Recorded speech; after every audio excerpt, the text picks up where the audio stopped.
Hello again, book lovers. Paul Kriwaczek's In Search of Zarathustra, which I bought on the back of enjoying the other Kriwaczek book about Babylon and Mesopotamia.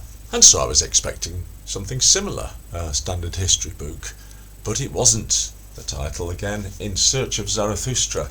It's a travel book of sorts, and it's the author's journey over to the east and back in time to try to find as much as possible about the origins of Zarathustra, potentially the first ever prophet. And one of the theses of this book is that Zoroastrian influences permeated much later belief systems, which I won't enumerate now, except that I'm going to, but backwards, because this is the way the book goes. We start in Uzbekistan, we quickly leap back to what we understand in modern times by the concept of Zarathustra, made famous by Nietzsche. So we get a little excursion into Nietzsche's life. The thread is followed back to Montségur and Carcassonne in France, and a short recap of the history of the Cathars. Why? Because they were possibly influenced by Zarathustra. From there we reach back into the Iranian empires, the Sassanids, the Achaemenids, the old Persian kings, Xerxes, Darius. Now we're getting closer to the home of this personage from 3,000 plus years ago. A history of the Persian empires rising and falling, who oppressed who, what religion held sway, and again, the argument of this book is that there was a substratum of Zoroastrianism all the way through. So now we're back even as far as the Jews, the Persians, the Medes. Alexander came rattling through these territories, of course, making them his own.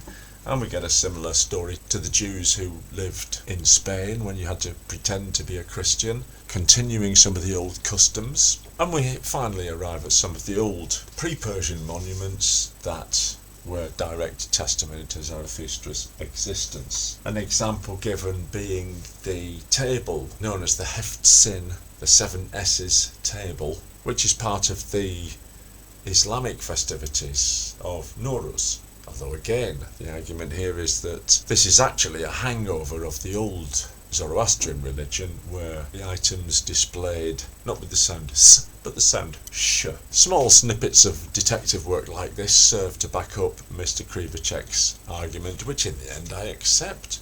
Right at the end of the book, spoiler alert, we get a list of ideas which first appeared in Zarathustra's teachings, long before the start of recorded history. If we take this as true, we owe Zarathustra and his religion and his followers the following core beliefs. There exist both good and evil.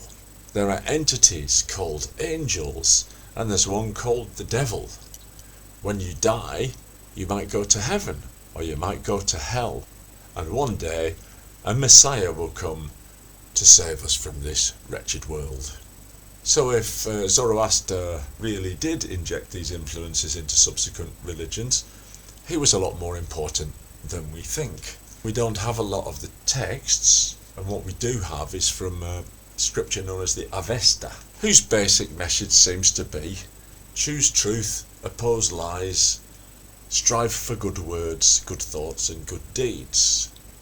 That's pretty universal religious fare, isn't it?